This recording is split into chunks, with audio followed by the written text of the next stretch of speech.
Hello, I'm Dapper Dan Gavoston, and I own every issue of Amazing Spider-Man, including the annuals, which definitely count. And I'm mischievous Mark Giannacchio, and I too own every issue of Amazing Spider-Man. But Dan, those annuals, like the takes, they're ice cold when you talk about these annuals counting. They don't count. The annuals do not count. That is my hot take. Go with it. Well, actually, a new member to our Slack jumped in and said, can we put a final vote to this? And finally opened up annuals counting versus not counting. And Mark, the only way you're going to find out the answer is if you come join us in the Slack. So that might go never known. So anyway, welcome everybody to the Amazing Spider Talk, the show where two fans and collectors uncover the strange, fun, and fascinating history of the Spider-Man comic universe. Thanks as always for everybody for joining us for this review episode of the Amazing Spider Talk. I feel like if I do that, I'm admitting that the Slack counts. Anyway, if you want to swing along with us on our journey through Spidey's past, present, and future, subscribe to Amazing Spider Talk on your favorite podcast app. Every other week, we put out a mainline episode of our flagship show, and sprinkled in between, we review new comics as well as interview some of the greatest Spider-Man creators of yesterday and today. So this is the perfect time to start listening. Yeah, Mark, and I'm going to do something I don't know that I really want to do, but I'm going to beg here. And I'm going to beg people to go and check out our Amazing Spider Talk Back Issues podcast. That's where all of our oldest episodes go. Everything past 300 episodes back in our feed. And, of course, that feed has some of the best content that Mark and I have produced. We've come a long way since the beginning of our show, but the beginning of the show did have some of our greatest gems. You can listen to Mark and I slowly learning to love each other over those early episodes, and kind of talking with some of the industry legends. But here's why I'm begging. Not only would I love it if you guys could check out and subscribe to that feed, I would love to get some reviews on that podcast feed. Go give us 5 stars. Tell us what you think of our content, because right now that feed, it goes kind of like unseen when you search for Spider-Man in our podcast players. And, with a couple more reviews from you guys, I know it would make a really big difference. And some of our listeners would get to know about that podcast feed other than hearing me beg them to go check it out. But enough begging, those will be there for you guys to listen when you're ready. Mark, what are we doing today? Yeah, man, I don't want to hear you beg much longer, but please, no. Today on the show, Dan and I are going to be talking about Amazing Spider-Man Volume 6, Number 3. This issue was written by Zeb Wells with interior and cover art featuring pencils by John Romita Jr., with inks by Scott Hanna, colors by Marcio Menyz, and letters by VC's Joe Caramagna. This issue was first released on June 8th, 2022. Dan, why don't you tell us a little bit about what happened in this issue? I'm going to try to, but I fear I have a lot of bit to tell you about what happens in this issue. But here we go. Paul makes his way to Peter's place to tell him off about his late-night calls to MJ. MJ asks him not to hurt Peter, but he expresses that he's not a violent guy, except for that one time. He encounters the debt collector who is looking for Peter again, and after learning about Peter's medical bills, pays the guy off for $1,500, which frankly is kind of cheap for medical bills in America, I think. But maybe I'm just going to the wrong places. Does he not have a deductible or something? What's going on I here? don't know. Spider-Man doesn't give you insurance. I don't know how it all works. But anyway, Paul says he just doesn't like to see someone get hit when they're down. And boy, if he knew about Peter's life, he might chip in a lot more. So speaking of which, and being down, Spider-Man is chained up in a subway tunnel in Harlem and is being beaten mercilessly by Tombstone. Tombstone is getting revenge on Spider-Man for stopping his sale to the Rose and is wondering why he put his nose in where it wasn't wanted. Spider-Man says it's because he's a good guy and Tombstone is a bad guy. This prompts Tombstone to send his men upstairs with a box of roses. Meanwhile, Randy and Janice eat in a diner where Janice proposes to Randy, catching him off guard. They agree to get married and think to call Robbie, but unfortunately, Robbie doesn't pick up his phone. Oh, what could it be? It's a Tombstone story, and Robbie is missing. Back in Harlem, Tombstone gives a speech about lions and how we never blame animals for their aberrant behaviors. We blame humans for abusing them. But when a human is bad, we just call them bad guys. They decided what people are, not why they are the way they are. Across town, Robbie is kidnapped by White Rabbit. Tombstone explains why he is the way he is and why he has filed his teeth. Turns out, surprise, he was bullied as a quiet kid and filed his teeth down to points, hence the teeth and his whispering. Then, Tombstone's men show up, disguised as the Roses Men. They are going to go up and shoot up 125th Street, killing civilians and triggering a superhero response that would wipe out the Rose from the board in the gang war. Spider-Man is powerless to escape. Tombstone orders him dead and threatens to murder Robbie for allowing his son to come after his daughter. What will Spider-Man do? Everything seems stacked against him.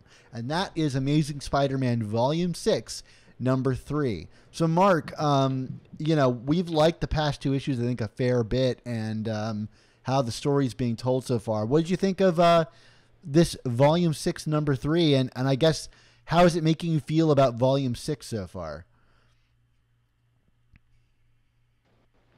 Yeah, I mean, I felt this was another very solid entry in this storyline. I mean, we're going to talk about this in a few seconds in terms of like the decompressed nature of the storyline, which is what it is. I in general don't love that style. I guess I'm greedy. I just want you to tell me what's happening. I don't need to go every 2 weeks and just move one more inch on the board, so to speak. But this is like, we said this a bit during Beyond, but I think honestly this is more true now. I mean, this feels like the classic Jerry Conway, not just because it's Tombstone, but kind of storytelling where we're just trying to tell stories. I said it for several years recently, just give me stories, give me good stories, and I feel like we're doing that now. We're telling a good story about some really menacing characters and Spider-Man down on his luck and again, back against the wall, and looks like the odds are against him, and I don't know how he's going to pull this one out. And to the point right now where at the end of every issue, I'm like, what's going to happen next? I need to read the next one, not like, oh God, how are they going to keep stringing us along? So I feel like we're in a good place with Spider-Man right now. What about you? Yeah, I feel very similarly. It's funny. This felt kind of like a bottle episode, which is kind of a trope in television where they keep characters kind of like in a bottle, like confined to one location. If you've seen Breaking Bad, it's the Fly episode where they're chasing after a fly in the cookery for the whole episode. And here we're basically the whole time in this abandoned subway tunnel. And, comics don't really have the need to do a bottle episode per se. I mean, yes, there are... It's not saving the budget. Yeah, right. I mean, there are things that strain, an artist more than other things. But in many ways, I actually think this kind of stuff is maybe the hardest stuff you could do as an artist of a comic book, is do a really character-oriented scene. And, I think you could read this comic and go, well, not much happened. It is very decompressed. But honestly, this was maybe one of the best stake-raising episodes that I've read in a Spider-Man comic in quite some time. Just the personal nature of it and the way that this issue was used to just elevate the brutal nature of Tombstone, not only beating up Peter Parker, but also the kind of elevation of his mindset, how he kind of treats and sees the world and his threat at the end. Because we got into his history and his approach to things and who he is at this moment, right? He told last issue, I'm not going to be who you know me as, your father, anymore. I'm going to be someone much darker than that. This felt like a real return to form for Tombstone, and so the threat at the end of the issue carried a tremendous amount of weight. And, you know, it may not be the 2 tons of metal from the end of the Master Planner arc, but I do feel like kind of placed in a similar situation to that, which is how in the world will Spider-Man get out of this and save what seems to be like a lot of people who are going to be put in harm's way. And so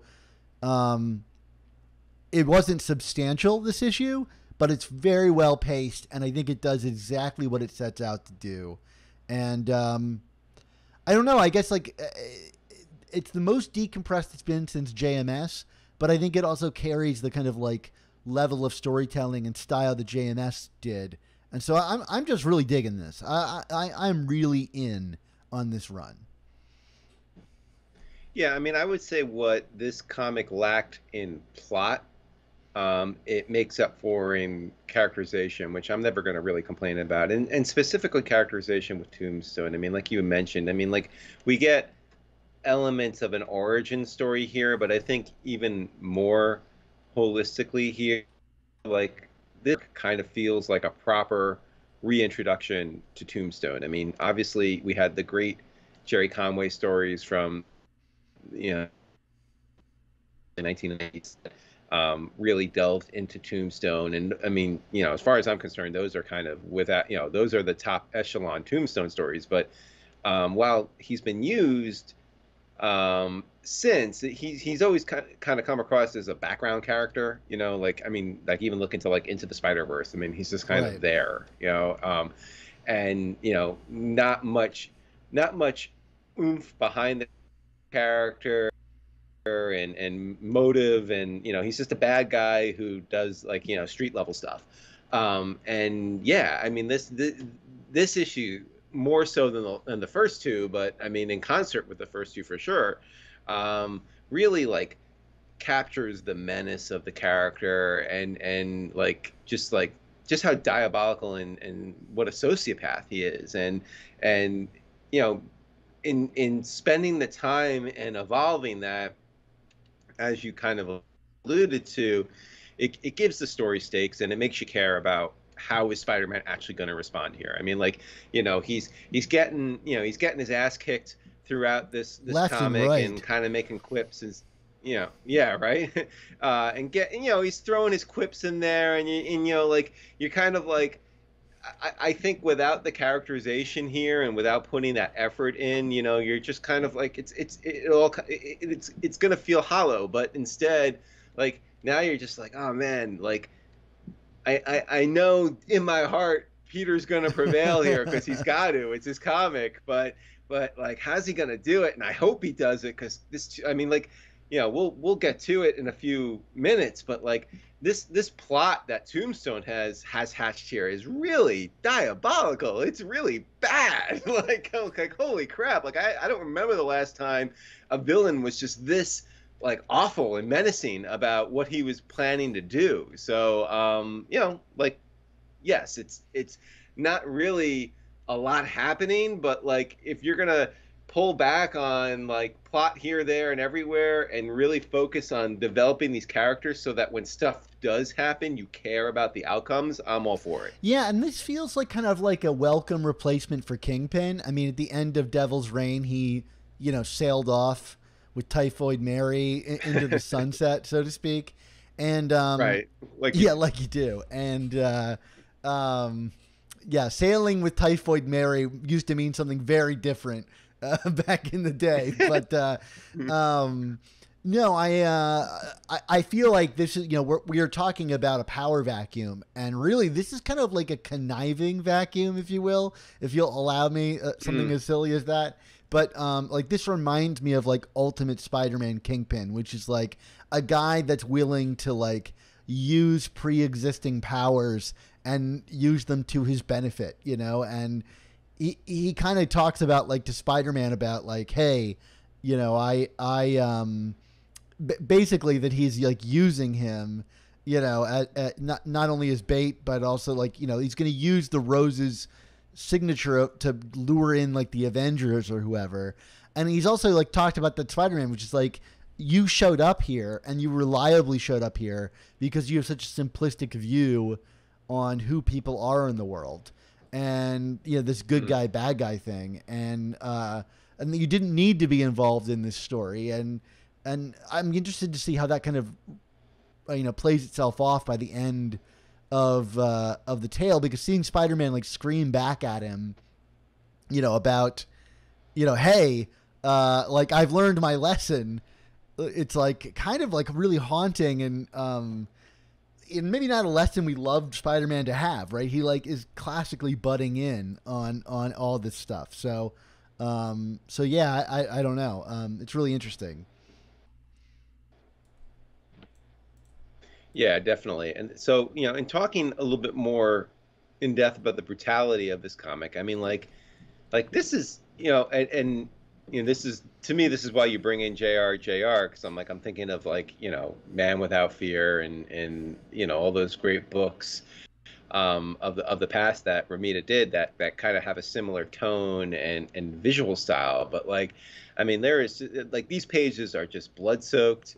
I mean, this is really harrowing, brutal stuff, which, like, I guess we kind of got that with Kindred in the Nick Spencer run, where, like, I mean, there was that one issue where, like, where Kindred, like, killed Spider-Man and revived him like a couple dozen times or something like that. But, like, that was kind of mystical and magical in nature, and you didn't quite understand if it was even real or not because of how it was being done. Whereas, like, this is just raw, brute power, menace, like, like bad guys being bad, like, and yeah, Tombstone is giving this speech about, shades of gray, and you don't know what you know, and, look at the lion. But, like, at the end of the day, like, not to take all of the philosophizing and throwing it out the window, but, like, what Tombstone's doing here is really immoral and really vicious and really bad. So, like, it's a rawness to this book that we have not seen in a very, very long time, and like a little, like, unnerving in that regard. Not in a bad way, but, like, I'm reading through this and I'm like, wow, like, I was not expecting it to be, like, again, to say this term, like, blood soaked throughout. I mean, like, it really I find it, like, surprised me. shocking too. Like, he specifically says that they're going to shoot up 125th Street, which is like a main part of Harlem, right? Like, there have been dozens of songs about 125th Street, and it's really kind of the heart of that neighborhood. And so for him to, like, go up there and, like, kill civilians, it feels like he's, like, hurting his own family in a way. Like, I'm not sure how I feel about it, but I mean, it's extra brutal, that he's like just going around his own neighborhood and gonna unleash his men on it, just to kind of, like, trick someone more powerful into doing his work for him. What do you think about Spider-Man being, like, physically outmatched in this way? I mean, I'm willing to buy the, like, you can't break out of these handcuffs because they're, like, I don't know, adamantium or whatever. I know some people, like, often like to bicker about, like, just how strong Spider-Man is. Like, he could take on the X-Men. For me, like I kind of like a Spider-Man that can be kind of physically outmatched in this way. I know it's hard to reconcile with a guy who can, like, easily lift a car over his head. But, like, having him be a little more grounded in his power set, to me, makes him more vulnerable and takes me back to the Ditko days. And I think that's how I like my Spider-Man.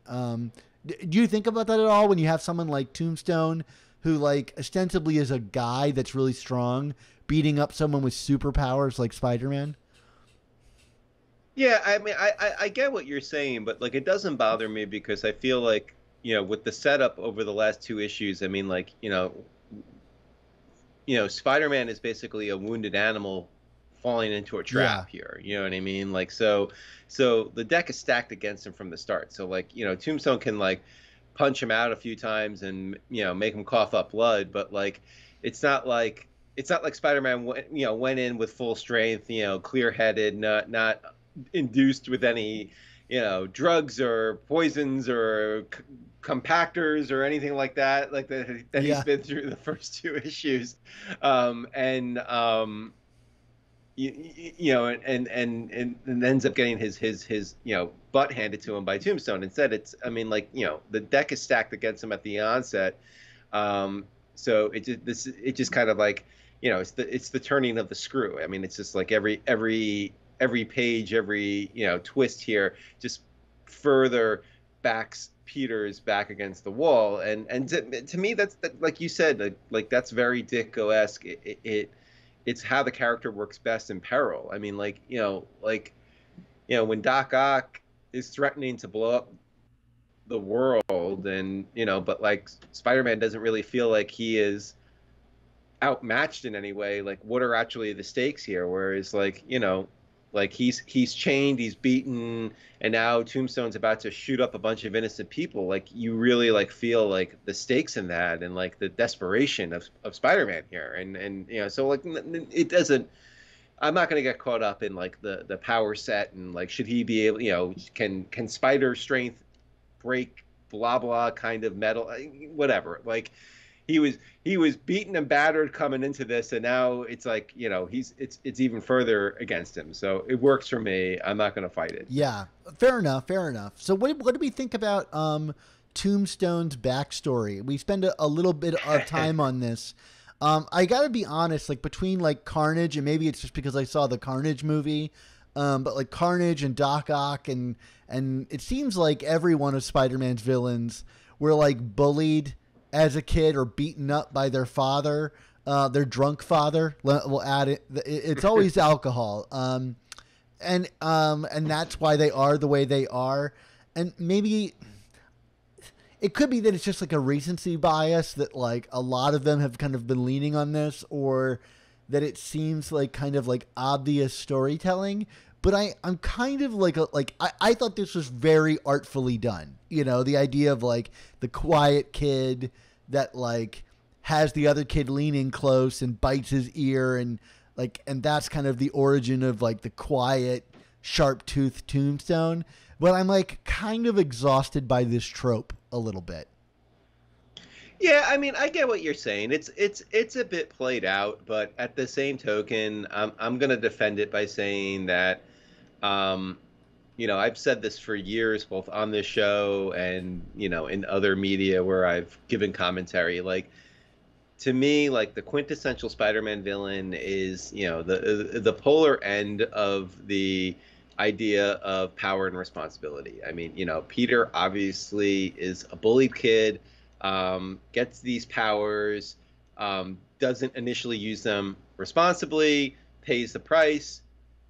With great power must also come great responsibility. Whereas when you flip that on its ear, look at characters like Doc Ock, Electro, Carnage, Eddie Brock, etc. Like the characters that work best as villains. I mean, they're the antithesis in terms of power and responsibility. They get the power, and instead of choosing to be responsible about it, choose to be irresponsible about it. So like, as long as that through line is consistent, I don't get, I mean, I get it. It's played out, but it works for me. Like, yeah. I like, those are the villains I want to see against Spider-Man, because I like that mirror image, or dark mirror image, or bizarro world image, or whatever of the idea of power. I mean, like, I got to be honest with Tombstone.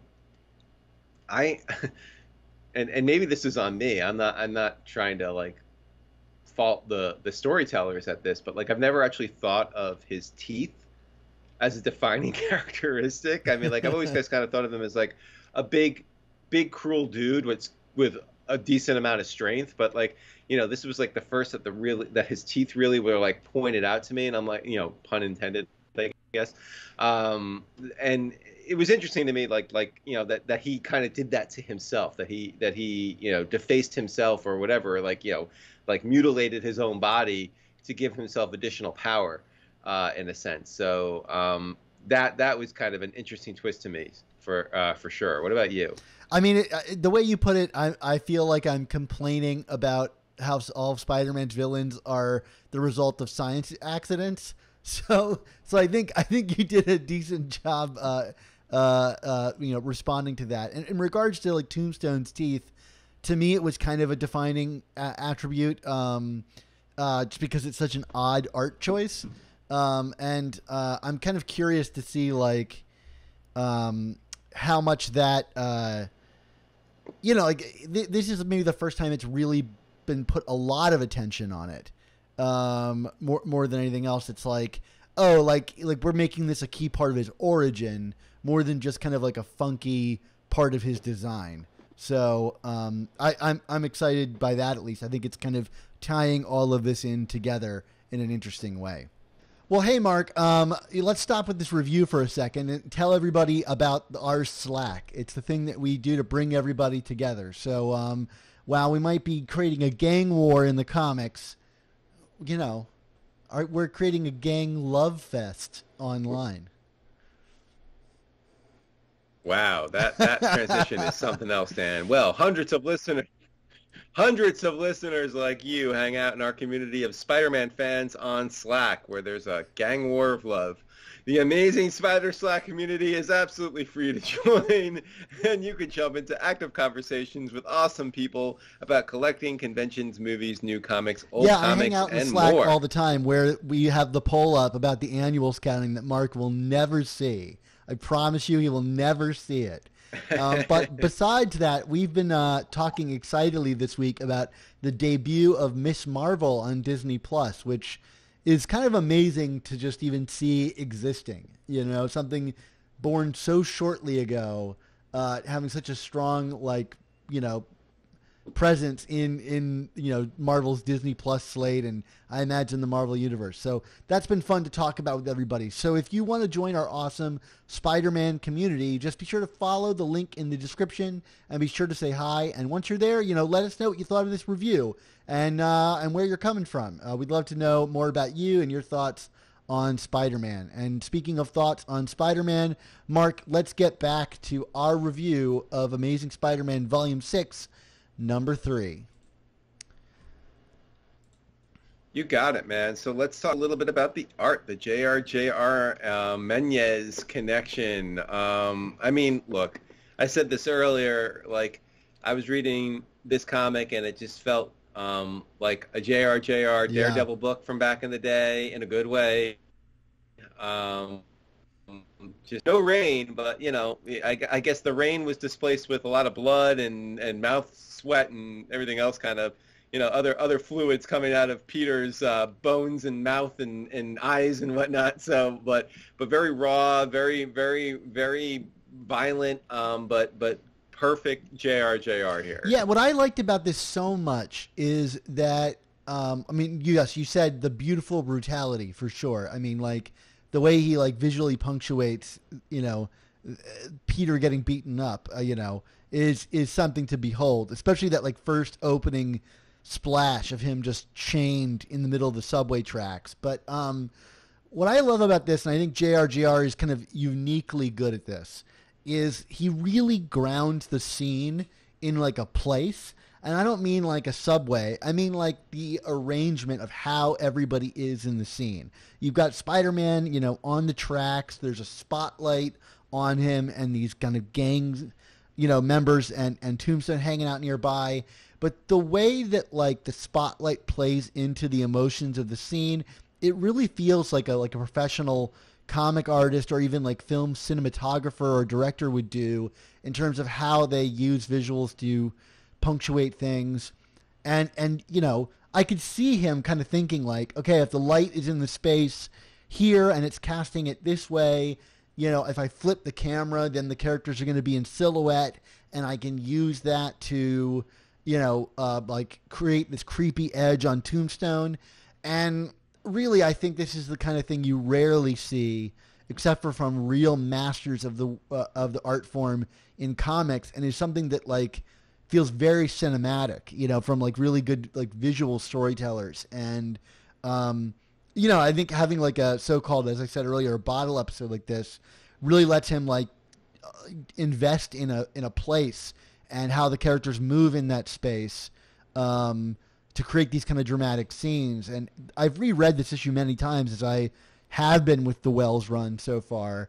And I just, I gained so much every time just by looking at like how JR uses the art to like communicate what he wants to communicate with, and creates a real like believable reality within the scene, which I think helps kind of ground the violence in a way. So, to me, like this is something he's particularly good at, this visual pacing and construction. And, like whatever. I don't need to sing JR's praises. Everybody else does. But I'm going to. Like, you read something like this and you understand like why he is the legend that he is. Was there anything visually that really didn't work for you? Well, I've never loved JR's depiction of kids in comics. And you get something like Hit Girl from Kick-Ass was always kind of like odd construction.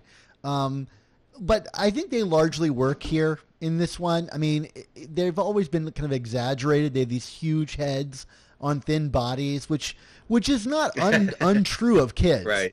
Kids have big heads. Like, there's really no way around it. But it's definitely exaggerated here, and in a way that's kind of like, you're reminded of the artwork. But I think it does add some menace to young Lonnie Lincoln. So... but I think the scene that didn't work for me, and we've praised him in the past for his kind of like character expressions and work. This scene felt like a little off to me, was the Janice and Randy scene where they're at the diner. Like, there's this series of close-ups where their faces are like kind of blank, and that might have been the case, but like compare this to something like an Ultimate Spider-Man Bagley scene, and they're quite different in their emotive qualities. And that scene just kind of like, I didn't know what he was going for playing the characters so flatly. Yeah, that's interesting. I mean, like, I don't disagree with that. At the same time, like, from a storytelling standpoint, I kind of like the juxtaposition of that scene in the midst of all this carnage around it. I mean, it's very, clearly they're going for the Romeo and Juliet vibe, anyway.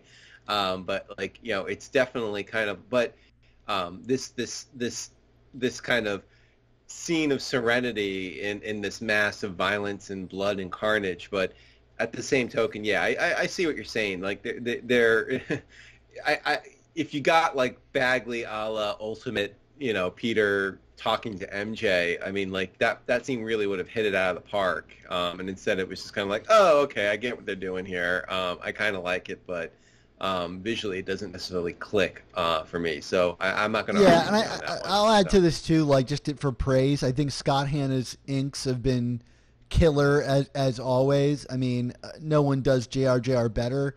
And, Marcio Menyz, his colors, I loved how kind of like he played this idea of like the rich coloring versus the kind of almost like highlight heavy desaturated stuff for when the spotlight is hitting Spider-Man versus, when he's kind of in the shadows, but also the flashbacks being this kind of rich brown color that made the red of the blood on the kid's ear really pop. I thought that was all really strong. Although there was a page in this comic, and I thought of you, Mark, when I was reading it, because you described that issue you got last week as having printing errors where it was really desaturated or lightly inked. And I got to a page in my comic where the whole page was desaturated, and it wasn't the flashback, and it wasn't also because of the spotlight. And I felt like it was a mistake, and I was really worried that my comic had been damaged in the way that yours was. And so now I'm asking, there's a page where Tombstone is standing over Spider-Man and the spotlight is kind of on him, but the whole thing is really desaturated. Did you come across something like that when you were reading through it? Well, so spoiler alert, I have not actually received my hard copy of this comic yet. It was I had some issues getting it from my store. They have it. They were shipping it to me, and they have. So I only read this. I ordered a digital copy through Marvel.com, and so no, I didn't see anything there that struck me as visually off. But that's I'm going to have to look for that when my hard copy Yeah, comes I'm going to in, have to hopefully bust out this that week. digital code to see if it's present there. I think it is a part of the actual coloring, but it just really stood out to me as like breaking the rules of the coloring that Menyz had established. And it's not enough to really like break the comic for me, but it threw me off. And maybe just because I had you in the back of my head saying, I got a misprinted issue here, and I'm like nervous every time I flip through Yeah. one of these now. So yeah. Anyway, do you want to talk about Paul? All right. Well, I mean, I guess we should, right? I mean, we didn't see him in issue 2, but we got Paul back in issue 3. I mean, look, I still don't know what to make of this guy. Yeah, I and think so. that's probably yeah. by design. Let's be honest here. Like obviously shrouded in mystery. We have him kind of coming at Pete, like he's gonna talk about those inappropriate phone calls to MJ, but then when the bill collector comes with the infamous $1,500 bill, which is not that big. I mean, it's like it's a banana, Michael. How much could it cost? $11? I mean, like what do medical bills cost these days? Anyway, we're at the sound really privileged that we could just but drop $1,500, but like, I've just gone through like $1,500 of surgery on my cat. well, I mean, I'm not going to specify what, but I mean, I recently like had a doctor's appointment where they said, your insurance might cover this, or you might get billed $6,000 for it. So you know what I mean? Like, so that's the reality most people are living with when it comes to medical bills. So yeah, saying $1,500 is like this, astronomical, late fee. I'm just kind of like, oh, okay. Well, especially for being that in the means, hospital for as long as he was in the hospital. Yeah, for like 6 months Yeah. or whatever it was. So anyway, we digress. But yeah, it's I don't know. There's a part of me that's like, come on, you got to give me more than this. But I get it. They're not going to give me more than this. That this is going to be the mystery that gets drawn out in terms of what's the deal with this guy. And we all have to kind of like just eat our vegetables and deal with it. I think. I don't know. What about I'm still what's your caught up on takeaway the with Paul so medical far? bills thing. Like Marvel is the world outside your window, but maybe the Marvel universe is actually a utopia where medical bills Yeah, are, right? are that small. But yeah, they have like Bernie is president in the Marvel universe, and they have like socialized healthcare. What are you gonna do? Anyway, yeah, I don't know. I mean, I'm with you. Like, I don't know what to make of Paul, and it's definitely intentional. And I think it's kind of playing off our expectations, which is like, you just expect this guy to be like bad news, right? And yet, like, everything about him seems like kind of genuine. He's going over there to kind of like support MJ and tell Peter like, hey, like, stop calling her. She asked you to stop calling her. But and he pays off the medical bills. But then there's that really kind of interesting line where, first of all, like, this conversation is interesting because we don't hear MJ's half of it, right? We only get Paul's half. And Yeah. so there's a bunch of implied things. Like, he says, I love you too, which means we can assume MJ told him, I love you, right? And then they get this little banter Right. about whether or not he's like a violent guy, and that he hurt someone in the past who he says deserved it. I don't know if that, like, the implication is it was Peter or somebody else, but MJ has her own history with abusive men in her life and in her sister's life, and that line could be very playful, or it could be like a kind of interesting insight into maybe this guy isn't all good, but he seems good. But then, like, the $1,500, he says he's interested in doing it because he doesn't like to see someone get hit when they're down. But then you got to ask, like, maybe he's part of this, like keeping people away from Peter, right? Like this debt collector, this guy Paul sees it as a way to keep people away from Peter in some way. You know, or just that he feels responsible for Peter being in the situation that he's in. I mean, it could be either or. You know what I mean? Like, you know, but yeah, I definitely see what you're saying there, and I don't disagree with it. I mean, I will say and this is not so much a Paul thing, but kind of a capper to that scene with the bill collector was I enjoyed the bill collector kind of ending it by saying, you know, like this cutaway of, well, you know, I wouldn't worry too much about that guy. He's probably curled up in bed right now. And, you know, meanwhile, the transition is Peter getting the crap kicked out of him. And it's just like, you know, to me, you know, I know there's been a lot of teeth gnashing from some Spider-Man fans about, oh, why do we have to get Peter down on his luck again and whatever. I feel like that's like been 90% of the character's history. What are you possibly complaining about? But it's also whatever. A great transition, but you know, at the same time, like a really cheeky transition. Yeah. Yeah. Well, a great transition. Absolutely. But like to the larger point is like, I mean, you go through all those Ditko and Romita issues and Jerry Conway and Ross Andrew. I mean, like, you know, through history, like what is kind of like the common denominator of Peter is that, you know, because he is constantly letting people down, people don't think Peter's a good guy, you know, like, and I like that kind of circle back here with this. I mean, it's, you know, yes, we've already established that Peter's down on his luck, that people are mad at him, you know, he's persona non grata right now, but it's like, you know, even the little people, if you will, or the people who have like a very superficial impact on his life, you know, the bill collectors, I mean, they're just like, this guy's probably, you know, kicking back with a Mai Tai somewhere right now. And it's like, no, I mean, like, it's good to, you know, like, I like pointing that out. Like, you know, clearly I can't see this guy. He's not answering his door. He's not answering his phone calls. He must be a total delinquent, garbage human being. Meanwhile, he's, you know, trying to save 125th Street from getting shot up by a mobster. So, you know, it was just a good little reminder of that trope. I mean, you know, we talked about tropes earlier of, you know, the bullied villain, but like that's to me a better trope in terms of like Peter just like and still you know proceeding on as Spider-Man anyway.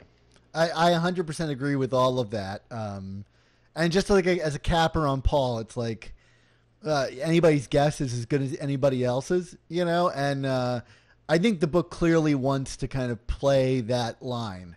You know, it's giving us just enough information and kind of feeding on our own inherent skeptic, you know, about this. So I'm curious to see where it goes.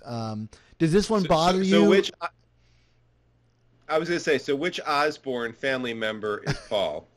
Yeah, right. I mean, does this continue to bother you for the mystery box stuff, or are you kind of just like, all right, I'm accepting this, and like, there seems to be a plan, and I'm hanging around for a little while. Yeah, I think I'm there. I'm at that point now. I mean, it's, you know, like I don't love that this is the construct that we're operating within, but like I'm past complaining about it and like just going along with it and enjoying the other elements, like the true blue Spider-Man storyline elements to it. And like, you know, the Paul and MJ and the kids and that stuff. I mean, you know, we'll find that out. I mean, like, if you're going to keep giving me good Spider-Man stories in the midst of that, then I'm okay. Great. So speaking of good Spider-Man stories, let's get to our grade. I think we gave the first issue a B+ and the second issue a B. I'm a B+ on this one. I really liked the I just liked the stakes here and the menace of it all. Like I liked this. It's a high B+ because I think I like this even a little bit more. I'm going to give this one a B+ too. I really enjoyed it, and you know, I think like if it can pull off the end of this story with all of this buildup, you know, I think we're headed into the kind of territory that you and I long have wanted to be in, which is like really Spider-Man stories with a real sense of like weight and gravity and choice and consequence to them. And I think that could all of this work that's been done so far could lead to a really satisfying payoff. All right, Dan. Well, do we want to talk a little bit we about always the like talking about here? Patreon. Yeah, if you find this show entertaining and valuable, as always, please consider supporting us on the Patreon. But, you know, if you can't, we would love to have you recommend Amazing Spider-Man to a friend. But again, if you're able to, why not check out our Patreon? Yeah, we can only bring you this content with the support of our Patreon members, and we owe the show's success to every single one of them. We are constantly excited members. Yeah, and you know, if you're a lapsed patron or you want to start new, it doesn't really matter. It's always a great time to jump on board. You know, especially if you really want to keep up with our content here for this Wells JR run, which of course you want to because it's an awesome run so far. So why not take the $3.99, the price of a new comic, and put it towards a month subscription to support the show and start receiving our Patreon content. That way you'll hear each of these Patreon-exclusive review podcasts of every issue of Amazing Spider-Man the same week they come out instead of waiting for them to arrive in our public podcasting feed. And if you contribute $10 a month, you gain access to exclusive artwork from famous Spider-Man artists commissioned exclusively for our members. We've recently commissioned Juan Ferreira to depict a black suit Spider-Man and Daredevil to help memorialize our transition into the Peter David era of Spectacular Spider-Man. Plus, every episode we release a new episode-specific desktop background created for us by our artist Nick Cagnetti for our patrons to enjoy. And I'll just say this, like, I'm expecting a baby soon, and probably by the time you're hearing this, my baby will have already arrived. And so your Patreon money really does help us keep everything afloat so Mark can keep things going while I'm on paternity leave. Yes, our podcast offers paternity leave, but only thanks to you guys. So thanks again to everybody who supports us and is considering supporting us because they help us keep the show going through major life changes, of which Mark and I have had a few since we started the show 10 years ago, which makes sense. 10 years is a lot of time in anybody's life. So, yeah, again, thank you to everybody who's making the show possible and for helping us out through this. But, Mark, it's that time, right?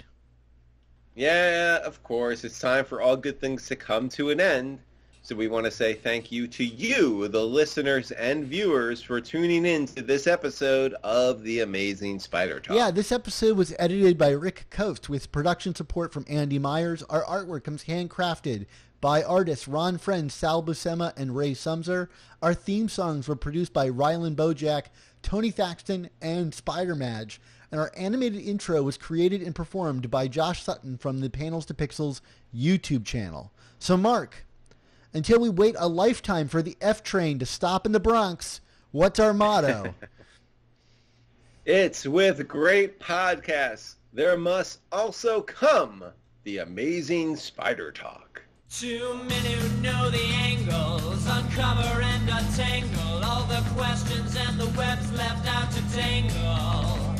In 1962, that's Wednesday's afternoon, they'll bend your ears with reckless self-abandon.